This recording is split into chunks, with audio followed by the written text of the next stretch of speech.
特朗普特使鲍雷28点竟是俄方主笔，俄拒绝对19点让步。计划有变，美军最高将领奔赴加勒比地区，准备结束冲突。流感击溃俄部队，俄指挥官派士兵送死。不抛弃，不放弃，乌克兰英雄冒死解救战友。台湾火力全开，为采购美制武器耗至400亿美元。精彩资讯马上开始。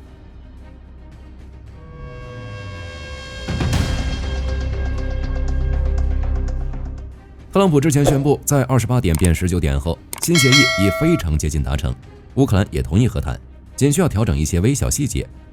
单看以上这些，火力军以为马上就要签字走向和平，没想到情况一天一个样。和谈这事儿大概率已经告吹。如果细看19点，你就会发现，在核心红线上一条都没松。比如俄罗斯的战争赔款问题、领土划分问题，以及乌克兰加入北约和安全保障问题等都被忽略了，这些是乌克兰最关注的地方。正如华盛顿邮报援引乌克兰官员的话称，19点虽然减少了部分对乌不利条款，但并不能让乌克兰照单全收，仅仅到了可以考虑的地步。并且根据最新消息，这个和谈协议里还藏着一个更大的雷。最开始的时候，特朗普为了促谈，派特使维特科夫去基辅敲细节，又立马让其会见俄陆军部长，结果憋了半天就憋了份28点。当时火力军就觉得不对劲，美俄是不是私底下就合计好了细节，去基辅只是走个过场。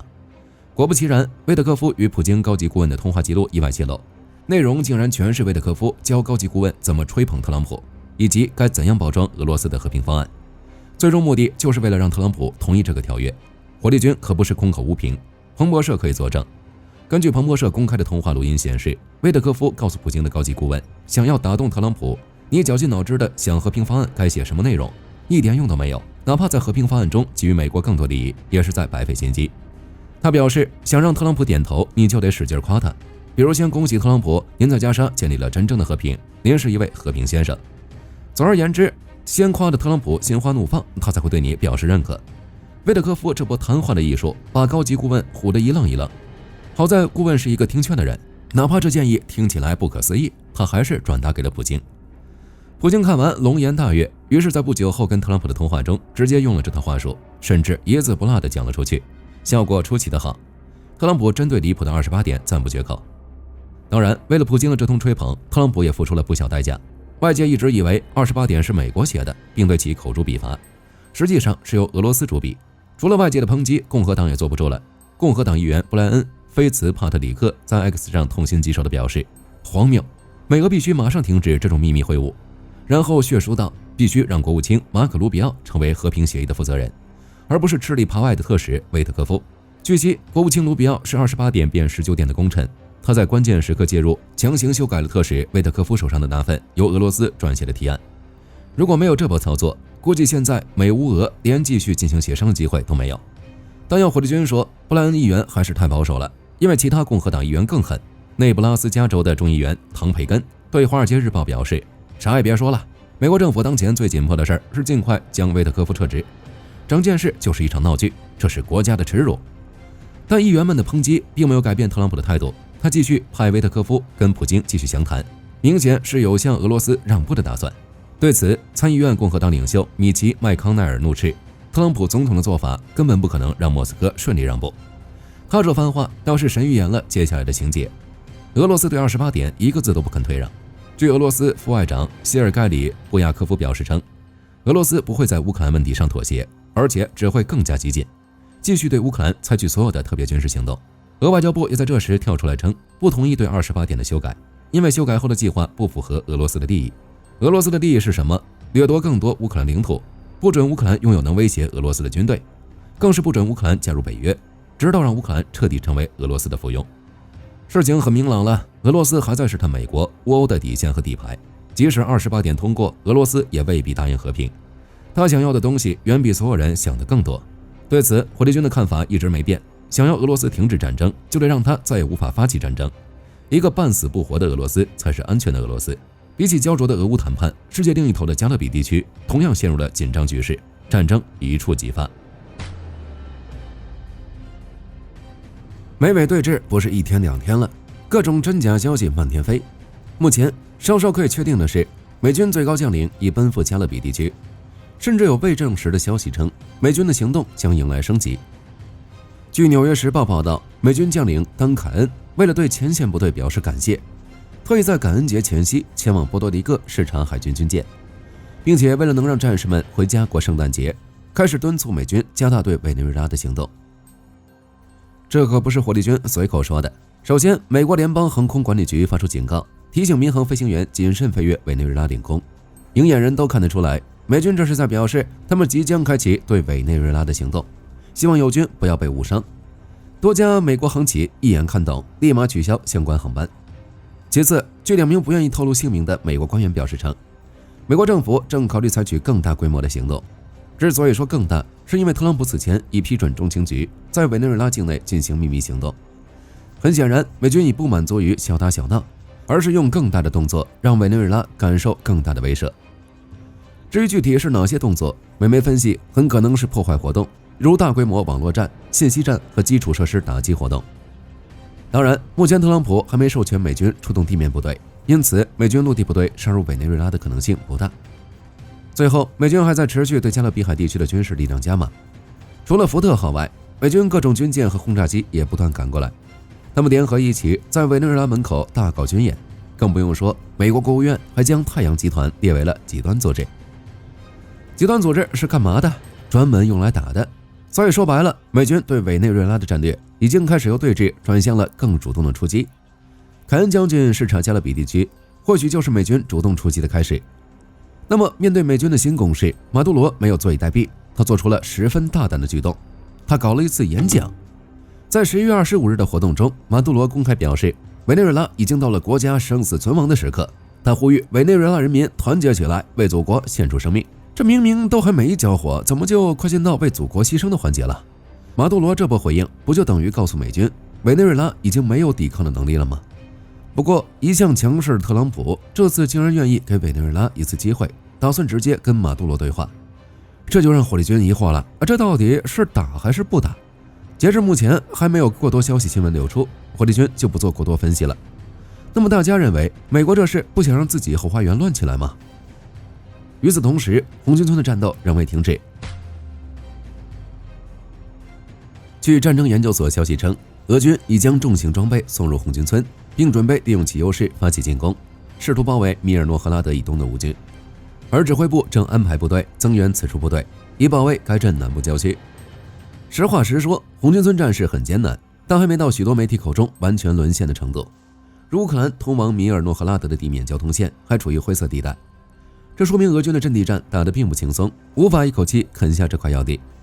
地理定位视频同样显示，乌军正在米尔诺赫拉德中央大街押送俄军战俘，可见俄军尚未完全控制该地区。除红军村外，赫尔松前线的战斗同样激烈，只不过这里俄军的敌人并不是乌军，而是流感。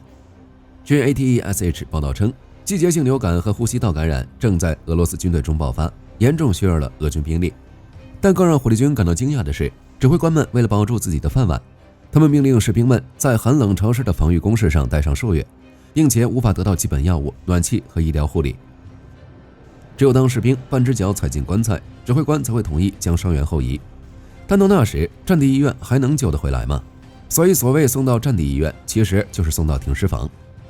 类似的情况并不局限于赫尔松，其前线大片区域的俄士兵都面临着同样的困境。火力军也没想到，大败俄军的竟然会是流感。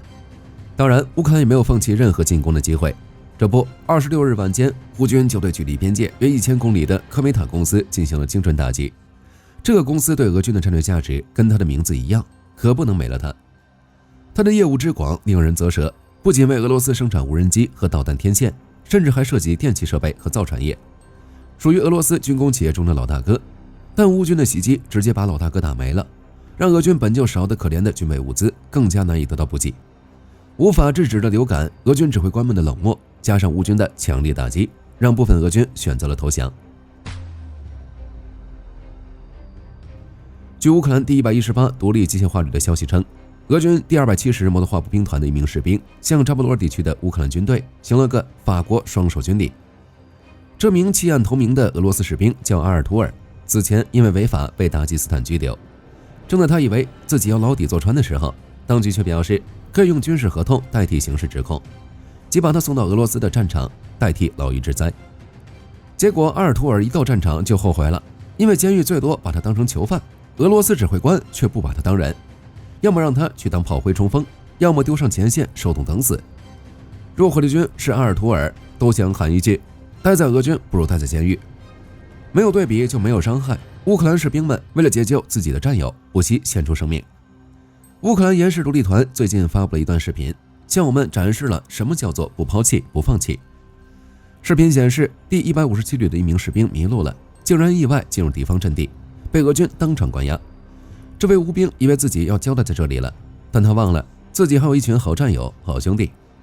延世突击团听到消息，第一时间出动，他们直奔俄军阵地，不断消灭路上敌人，找到迷路乌兵，救出了他们的战友。就结果来看是好的，但谁也不能保证营救途中会不会遇到埋伏的俄军，甚至有可能在阵地碰到大股敌人。营救小队的每个人心里都没有底，但他们却做了，没有太多理由，仅仅是因为自己的战友正在敌人手里。接下来让我们的视角转向亚洲，台湾斥巨资强化防空系统。高市早苗一番言论掀起亚洲舆论风暴，让身处风暴中心的台湾突然变得毫无安全感，开始火力全开，斥巨资提升自己的防空能力。根据美联社报道，赖清德在最近表示，他准备提出一项用于军购的特别预算，总价值高达400亿美元，包括建造台湾穹顶，打造一个具有高级探测和拦截能力的防空系统，并且计划在未来8年内完成。赖清德提出的这个打算没有出乎火力军意料，毕竟华盛顿邮报早就提到，台湾力争2030年计划把军费开支提升到 GDP 的 5%。 只是当时让人好奇的是，这笔新增开支会花在哪里？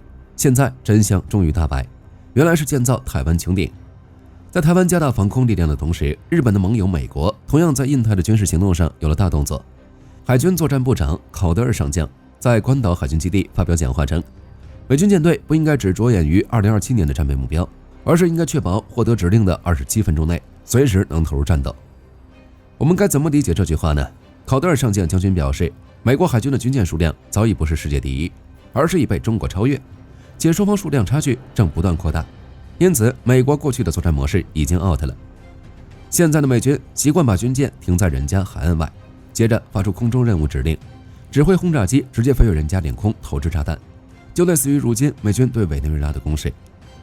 但是这种打法打小国还行，如果是势均力敌的大国，只怕会吃大亏。而美军必须做出战术转型，用质量弥补数量的差距，27分钟内即刻结战是最低要求。事实证明，考德尔上将的担忧不无道理。不说远的，俄罗斯都已悄悄在自己的破冰船上装上了舰炮和反舰导弹。根据星条旗报的报道，这艘装上重火力的破冰船名为伊凡帕帕宁号，今年9月才开始服役，其配备了俄海军同规格的76厘米舰炮，其射程超14公里，舰尾还配备了航空导弹，以及射程约217公里的 3M54 导弹，搭载一架直升机用于反潜和特战任务。对于这样一艘火力全开、战斗力爆表的破冰船，甚至可以说是军舰的东西，俄方却表示它没有特别的恶意，仅仅是用来清除航道和港口的冰块的。火力军不禁怀疑，俄方所谓的冰块里面是不是封冻了一只北海巨妖？毕竟这样的威力，炸泰坦尼克号都绰绰有余了。相比之下，美国海军在北极地区根本没有破冰船，距离北极最近的西雅图海岸警卫队也只有3艘破冰船。这也是考德尔将军要用质量弥补数量的原因。为此，美军确定未来采购11艘极地巡防舰，与加拿大和芬兰联合生产，用以更好地遏制俄罗斯在极地的军事行动。好了，本期视频到这儿就结束了。你觉得加勒比地区的美国接下来还会有哪些大动作？欢迎在评论区留言，喜欢的话可以点点关注。好的，各位观众朋友们，我们频道一直在聊真实的军事资讯和武器装备，后台也经常有朋友问，有没有值得推荐的入门级模型？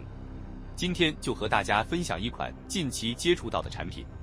首先，它的外形还原度做得相当不错，比例准确，武器上的一些关键细节和标识也都有体现，材质也说得过去，拿在手上有不错的分量感。其次，它具备一定的可动性，对于理解基础操作原理有一定帮助，让它不仅是个静态摆件。综合它的做工和可玩性来看，价格确实比较亲民。对于想入门模型收藏，或者单纯想在桌上贴一个摆件的朋友来说，是一个性价比很高的选择。商品链接已经给你们上了，感兴趣的朋友可以自行了解。